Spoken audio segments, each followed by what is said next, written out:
Siapa yang banyak beristighfar, Allah berikan 4. Ja'alallahu lahu min kulli dhiqin makhraja. Segala kesempitannya dilapangkan Allah.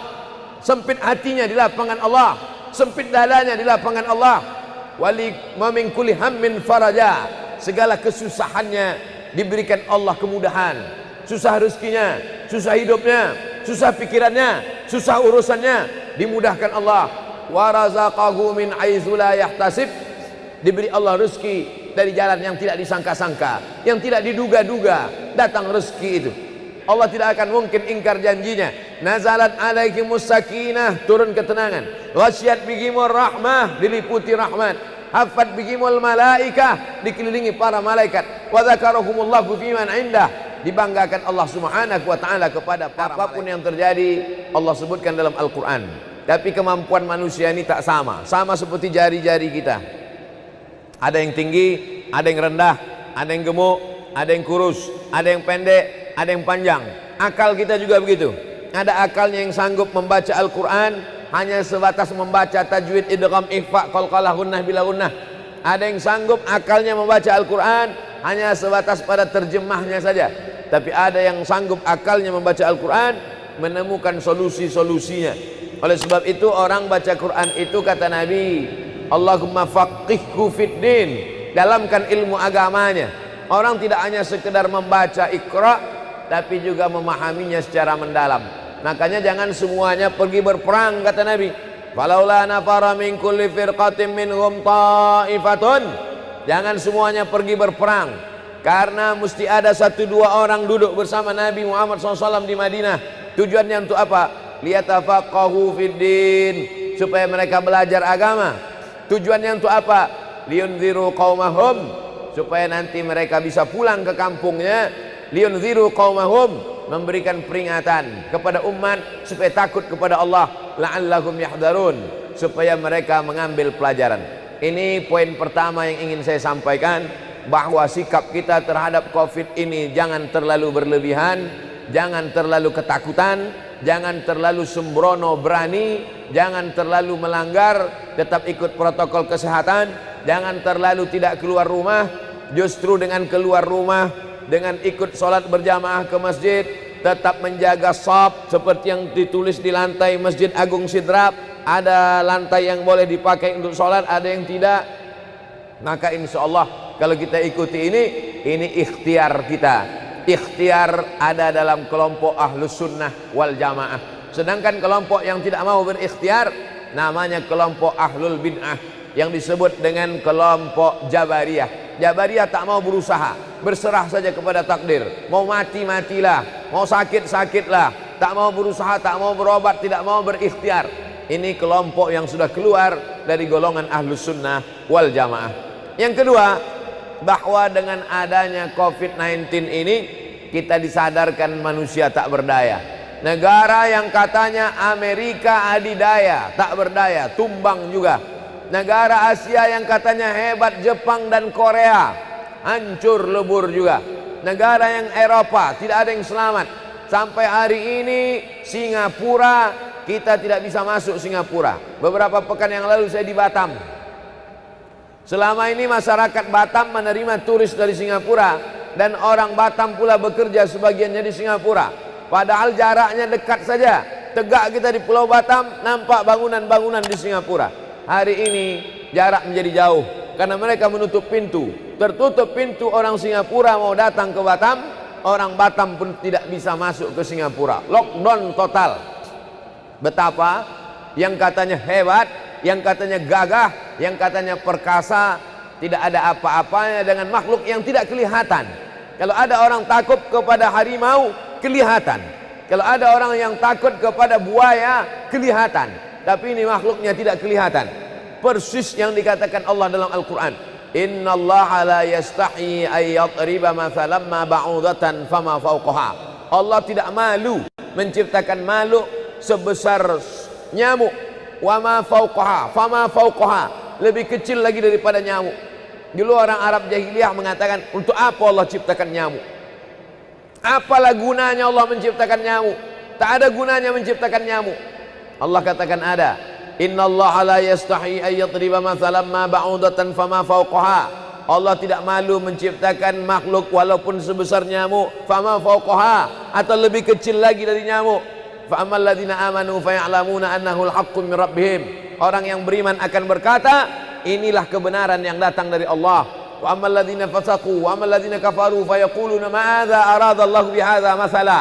Adapun orang yang ingkar, orang yang kafir, dia akan berkata, untuk apa Allah ciptakan ini?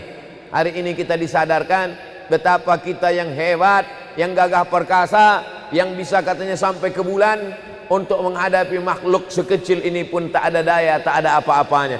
Oleh sebab itu maka kita orang yang sombong, orang yang angkuh memang biasanya disadarkan dengan makhluk-makhluk yang kecil.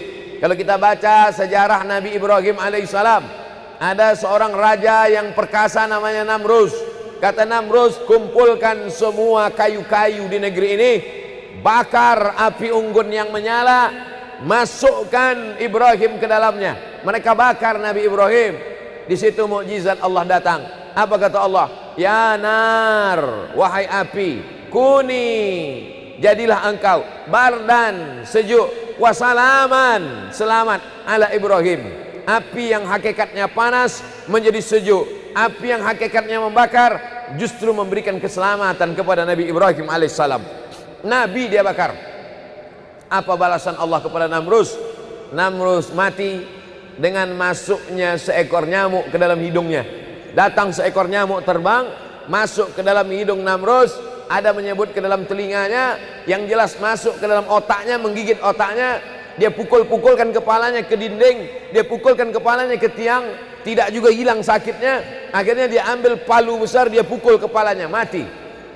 Seandainya ada orang raja, penguasa, gagah perkasa mati karena disambar petir, beritanya masih hebat.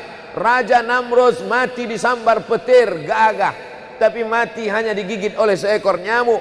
Yang gagah perkasa itu mati dalam keadaan memalukan. Begitu juga yang terjadi pada masa Nabi Musa alaihi salam. Nabi Musa kurang hebat apalagi kezaliman Fir'aun.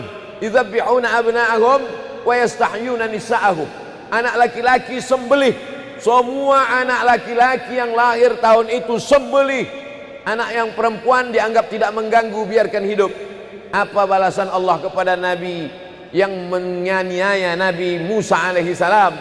Maka dia pun mati. Falamma azrakahul gharaku, ketika dia tenggelam di Laut Merah, akhirnya mati juga itu Fir'aun, dan matinya di air. Mengapa matinya di air? Mengapa tidak mati di batu? Mengapa tidak mati di gurun pasir? Mengapa matinya di air? Karena dulu anak ini ditenggelamkan di dalam air. Musa namanya. Musa artinya anak yang ditenggelamkan ke dalam air. Kalau menyelamatkan anak yang tidak pandai berenang, yang bisa ditelan oleh kuda Nil, yang bisa dimakan oleh ganasnya buaya sungai Nil, anak kecil dimasukkan ke dalam air bisa selamat. Tapi raja yang perkasa di dunia masuk ke dalam air justru mati. Air yang sama. La haula wala quwata illa billah. Allah mau menunjukkan air yang sama, yang dulu dikhawatirkan menenggelamkan anak kecil, tapi justru bisa menyelamatkan anak kecil. Musa selamat karena air. Fir'aun yang gagah perkasa, Fir'aun tenggelam karena air. Allah mau menunjukkan yang kau katakan berbahaya tidak berbahaya, yang kau katakan membakar tidak membakar, yang kau katakan bisa menenggelamkan, menghanyutkan tidak. Kalau Allah yang berkata, la ini jitama'atil ummah, berkumpul semua orang di dunia ini, ala ayyadurruka bisyai'in, ingin memudaratkanmu, la yadurruka, mereka tidak akan bisa memudaratkanmu, illa katawallahu alaik, kecuali sudah ditetapkan Allah subhanahu wa ta'ala. Itulah iman, itulah keyakinan, itulah akidah. Kalau percaya kepada yang nampak, saya percaya kepada Bapak Wakil Bupati, saya percaya kepada Bapak Sekda, karena dia nampak, itu bukan iman. Iman kepada yang tidak nampak. Malaikat yang mencatat amal tidak nampak, buku catatan amal tidak nampak, kiraman katibin tidak kelihatan, mungkar nakir tidak kelihatan. Allah ghaibul ghuyub, yang paling ghaib di antara yang ghaib. Oleh sebab itu, apa yang kita alami hari ini adalah untuk membangkitkan keimanan, keyakinan kita. Buktinya Masjid Agung Sidrap tetap ramai, tetap ikut protokol kesehatan. Ada kekhawatiran Yang pertama, khawatir orang ramai berdesak-desakan. Yang kedua, khawatir orang tidak datang sama sekali. Andai tidak datang sama sekali, kita bisa buat online, kajian online. Karena saya biasa beberapa bulan ini memang kita buat kajian online, webinar. Tapi yang dikhawatirkan kalau orang ramai, terlalu ramai berdesakan, melanggar protokol kesehatan, kacau balau. Dua-duanya tidak terjadi. Orang tetap ramai, tapi tetap berjarak. Maka ini nikmat yang besar, bahkan bisa menjadi contoh untuk kabupaten kota yang lain. Apa maknanya? Allah Subhanahu wa ta'ala melapangkan hati kita. Niat panitia sampai, niat baik disampaikan Allah kepada yang baik. Innamal a'malu binniyat wa innamal likulli imri'in ma nawa. Orang akan dinilai Allah Ta'ala sesuai dengan niatnya. Lagi-lagi Covid menyadarkan kita bahwa kita tak punya daya, tak punya upaya. Kita hanya mampu berkata la haula wala quwata illa billahil aliyil azim. Yang ketiga, apa yang membuat hati manusia menjadi tenang? Ada orang berkata yang membuat tenang ini adalah makanan. Ternyata setelah kenyang, tenangnya belum tentu hilang. Datang risau yang lain. Apa yang membuat hati manusia ini tenang? Ada yang mengatakan harta benda. Kalaulah harta benda membuat tenang, maka tidak mungkin angka bunuh diri tertinggi di dunia itu bukan di Afrika, bukan di Asia, negara yang miskin, tapi justru terjadi di Eropa, Amerika, dan Jepang. Angka tertinggi bunuh diri di dunia di Asia, negara yang paling maju, Jepang. Angka tertinggi bunuh diri di dunia yang paling tinggi, negara paling kaya, paling hebat, adik kuasa, Amerika. Kemana mereka mencari ketenangan? Diskotik, maaf, zina, LGBT, minum khamar, pakai narkoba, berakhir dengan kematian. Kalau begitu ketenangan bukan punya kita, dia datang dari Allah Subhanahu wa ta'ala. Oleh sebab itu, apa syarat hati menjadi tenang? Karena ini Covid terkait dengan ketenangan. Banyak orang yang risau, banyak orang yang galau, banyak orang yang susah hati. Karena Covid ini sudah merembet kemana-mana, sistemik, masuk ke pemerintahan, masuk ke keamanan, masuk ke kepolisian, masuk kepada ustadz, masuk kepada ulama. Dia tidak bisa dihadang dengan apapun. Maka poin yang ketiga terkait dengan pemikiran dan hati kita. Apa kata Allah Subhanahu wa ta'ala? Huwallazi anzala sakinata fi qulubil mu'minin. Allah yang menurunkan ketenangan itu ke dalam hati orang yang beriman. Hati kita seperti cawan, seperti gelas. Ketenangan itu seperti air. Yang menurunkan ketenangan itu bukan kita, Allah. Memang hati itu ada dalam diri kita, tapi yang punya bukan kita. Makanya kata Allah Ta'ala, lillahi ma fis samawati wa ma fil ard. Apa yang ada di langit, apa yang ada di bumi, milik Allah, punya Allah Subhanahu wa ta'ala. Begitu juga ketenangan dalam jiwa ini bukan punya kita. Kita hanya berusaha, kita hanya berdoa meminta. Allah tegaskan sekali lagi, huwallazi anzala sakinata fi qulubil mu'minin. Allah yang menurunkan ketenangan ke dalam hati orang beriman. Di mana letaknya? Ala bizikrillah tatmainnul qulub. Dengan banyak berzikir mengingat Allah, maka hati akan menjadi tenang. Tatmainnul qulub, hati menjadi tenang. Kata Nabi, dalam diri itu ada segumpal. Idza salahat salahal jasadu kulluh. Kalau yang segumpal itu tenang, maka yang lain ikut menjadi tenang. Mata menjadi tenang, telinga menjadi tenang, mata menjadi tenang. Kalau sebab itu, kalau ada di antara jamaah ini tertidur, jangan bangunkan, jangan marah, berarti dia sudah sampai kepada ketenangan yang sempurna. Tenang. Oleh sebab itu, di mana letak tenang itu? Letak tenang itu di dalam hati, kata Nabi. Idza salahat salahal jasadu kulluh. Kalau hatinya tenang, maka yang lain ikut menjadi tenang. Wa idza fasadat. Tapi kalau hatinya galau, hatinya susah, hatinya risau, hatinya sempit, yang lain ikut menjadi sempit. Dunia ini tidak pernah lapang, tidak pernah sempit. Dunia ini tidak pernah membesar, tidak pernah mengecil. Cara pandang kita lah yang berubah melihat dunia. Oleh sebab itu, maka kita minta kepada Allah supaya dia tenangkan hati kita, dia lapangkan dada kita. Karena orang selevel Nabi Musa pun ketika dia akan beraktivitas, dia minta lapangkan dada dulu. Rabbis rahli sadri, lapangkan dadaku. wa yassir li amri, mudahkan urusanku, wahlul 'uqdatam min lisani, hilangkan sesuatu yang mengganggu, menghalangi lidahku, yafqahu qawli, sehingga kalau aku bicara orang faham apa yang aku bicarakan. Itu juga doa Abdul Somad sampai ke Makassar, sampai ke Sidrap. Rabbi shrah li sadri, lapangkan dadaku karena aku akan berhadapan dengan orang Sidrap ya Allah. Wa yassir li amri, mudahkan urusan perjalananku ke Sidrap ya Allah. Wahlul 'uqdatam min lisani, hilangkan sesuatu yang mengganggu di lidahku, yang menghalangi bicaraku, yafqahu qawli, sehingga orang Sidrap paham yang aku bicarakan ya Allah. Saya mulai tadi jam 8:30, sekarang sudah hampir jam 9, hampir 30 menit saya bicara. Saya tidak tahu masyarakat Sidrap paham atau tidak paham, karena tidak nampak raut wajahnya. Ini bedanya ceramah di musim corona dengan tidak. Kalau ceramah tidak musim corona, jamaah itu rapat, dekat, bisa saya lihat, nampak saya responnya, tahu saya dia entah senyum entah marah. Di musim corona ini kita tidak tahu, karena mulutnya tertutup, hanya matanya saja yang kelihatan. Tapi saya yakin dan percaya, tidak bisa dipahami sekali, dipahami dua kali.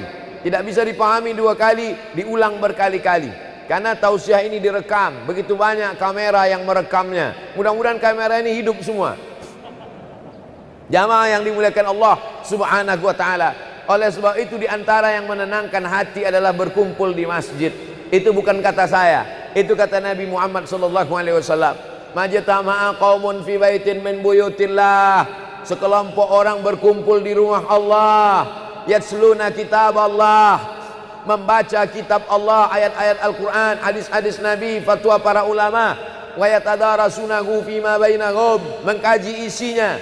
Kalau mau tenang kata Nabi lakukan 3: duduk di rumah Allah, membaca kitab Allah, mengkaji isinya. Kalau kau lakukan 3, Allah balas 4. Nazalat alaihimus sakinah, diturunkan Allah ketenangan ke dalam hati. Ghasyat bihimur rahmah, diliputi Allah dengan rahmat. Haffat bihimul malaikah, dikelilingi para malaikat. Wa dzakarahumullahu fiman indah, dibanggakan Allah Ta'ala kepada para malaikat-malaikat. Hai malaikat, apa yang mereka lakukan ketika musim pandemi ini? Mereka tidak tidur malam karena menonton bola. Apa yang mereka lakukan pada musim pandemi ini? Mereka memancing sampai pagi petang tidak sholat. Apa yang mereka lakukan pada musim pandemi ini? Mereka sibuk main sosmed, sosial media, game online, PlayStation, sampai tak sadar siang malam. Bukan begitu caranya. Apa yang mereka lakukan? Mereka tetap berzikir, mereka tetap datang ke masjid, mereka tetap beraktivitas dengan tetap ikut protokol kesehatan. Janji Allah Subhanahu wa taala, dan Allah itu kalau sudah berjanji, innaka la tukhliful mi'ad, Allah tidak akan mungkin ingkar janjinya. Nazalat alaihimus sakinah, turun ketenangan.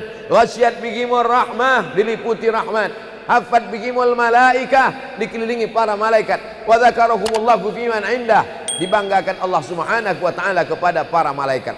Apa yang kita lakukan hari ini bukan melanggar gugus Covid. Apa yang kita lakukan hari ini bukan melanggar aturan.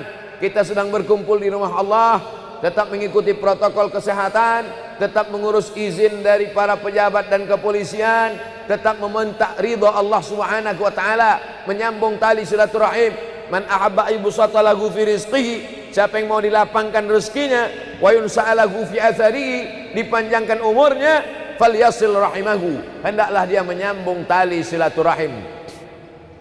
Sempurna silaturahim dengan bersalaman, tapi karena kita sadar kita tidak bersalaman. Ma min muslimaini, 2 orang muslim, yaltaqiyani, berjumpa, wa yatasafahani, berjabat tangan, illa ghufira lahuma, maka Allah ampunkan mereka berdua. Tidak ada yang bisa menenangkan hati kecuali memperbanyak zikir kepada Allah Subhanahu wa taala. Kalimatani, 2 kalimat, khafifatani 'alal lisan, ringan di lidah, tsaqilatani fil mizan, berat pada timbangan mizan hari kiamat. Habibatani ilar rahman, habibatani ilar rahman, dicintai dan disayangi oleh Rahman Allah Ta'ala. Hanya 2 kata, subhanallah wa bihamdihi subhanallahil azim, subhanallah wa bihamdihi subhanallahil azim, subhanallah wa bihamdihi subhanallahil azim. Berapa jumlahnya? Ya ayyuhalladzina amanu, hai orang beriman, uzkurullah, berzikirlah, menyebut, mengingat Allah, zikran katsira, sebanyak-banyaknya. Kalau ada guru mengatakan berzikirlah 100, berzikirlah 1000, maka sesungguhnya batasan itu hanya untuk membiasakan diri saja, untuk memperoleh kebiasaan. Kata pepatah kita, Allah bisa karena biasa. Tuan guru, guru ta, ini berapa kali saya zikirkan? Baca 100. Ini berapa kali? Baca 1000. Itu untuk membiasakan diri. Tapi puncaknya adalah mulut tidak berhenti. Mulut menyebut, hati mengingat, pikiran mengagungkan. Subhanallah wa bihamdihi subhanallahil azim. Subhanallah wa bihamdihi subhanallahil azim. Subhanallah wa bihamdihi subhanallahil azim. Man lazimal istighfar, siapa yang banyak beristighfar, Allah berikan 4. Ja'alallahu lahu min kulli dhiqin makhraja, segala kesempitannya dilapangkan Allah. Sempit hatinya dilapangkan Allah, sempit dadanya dilapangkan Allah. Wali min kulli hammin faraja, segala kesusahannya diberikan Allah kemudahan. Susah rezekinya, susah hidupnya, susah pikirannya, susah urusannya, dimudahkan Allah. Wa razaqahu min haitsu la yahtasib, diberi Allah rezeki dari jalan yang tidak disangka-sangka, yang tidak diduga-duga, datang rezeki itu. Siapa yang menjanjikan? Nabi Muhammad SAW. Nabi bicara dari mana? Wa ma yantiqu 'anil hawa in huwa illa wahyun yuha. Dia bicara bukan mengikuti hawa nafsunya, melainkan dari wahyu yang dibawa oleh Jibril dari Allah Subhanahu wa taala. Memperbanyak istighfar. Yang keempat, wa ma kana Allahu mu'adzibahum wa hum yastaghfirun. Allah tidak akan menurunkan azab wa hum yastaghfirun selama mereka mampu beristighfar. Oleh sebab itu, kenapa tsunami tidak datang? Kenapa gunung tidak meletus? Kenapa air yang dari laut tidak naik ke darat? Kenapa tidak terjadi gempa bumi? Masih ada di Sidrap yang beristighfar. Masih ada orang yang bangun malam, salat sunat taubat menjelang subuh. Wabil ashari hum yastaghfirun. Menjelang azan subuh, di waktu sahur dia memperbanyak istighfar. Sependek-pendeknya astaghfirullah, agak panjang astaghfirullahalazim, lebih panjang astaghfirullahalazim alladzi la ilaha illa huwal hayyul qayyum wa atubu ilaih. Yang lebih afdal sayyidul istighfar, Allahumma anta rabbi la ilaha illa anta khalaqtani wa ana 'abduka wa ana 'ala 'ahdika wa wa'dika mastata'tu a'udzu bika min syarri ma sana'tu abu'u laka bi ni'matika 'alayya wa abu'u bi dhanbi faghfirli fa innahu la yaghfiru dzunuba illa anta. Dibaca dia setelah subuh, dijaga Allah sampai zuhur. Dibaca setelah zuhur, dipelihara sampai asar. Dibaca selepas asar, dijaga sampai maghrib. Dibaca sehabis maghrib, dijaga sampai isya. Dibaca habis isya, dijaga sampai subuh. Allahumma anta rabbi la ilaha illa anta khalaqtani wa ana 'abduka, aku hambamu, wa ana 'ala ahdika, aku dalam perjanjian denganmu, wa wa'dika, aku dalam MOU denganmu, mastata'tu, sesuai kemampuan. Abu ulaka bi ni'matika alayya, aku datang menghadapmu dengan nikmatmu, nikmat mata, nikmat telinga, nikmat otak, nikmat hati, nikmat buah pinggang, nikmat kaki, nikmat tangan. Wa abu bi dzambi, tapi justru aku datang membawa dosa. Aku datang membawa nikmat, tapi justru aku datang membawa dosa. Dosa telinga, dosa mata, dosa lidah, dosa hati. Mestinya aku datang membawa nikmat, datang membawa pahala. Wa abu bi dzambi, tapi justru aku datang membawa dosa. Tapi aku yakin dan percaya, fa innahu la yaghfiru dzunuba illa anta, tak ada yang bisa mengampunkan segala dosa kecuali engkau.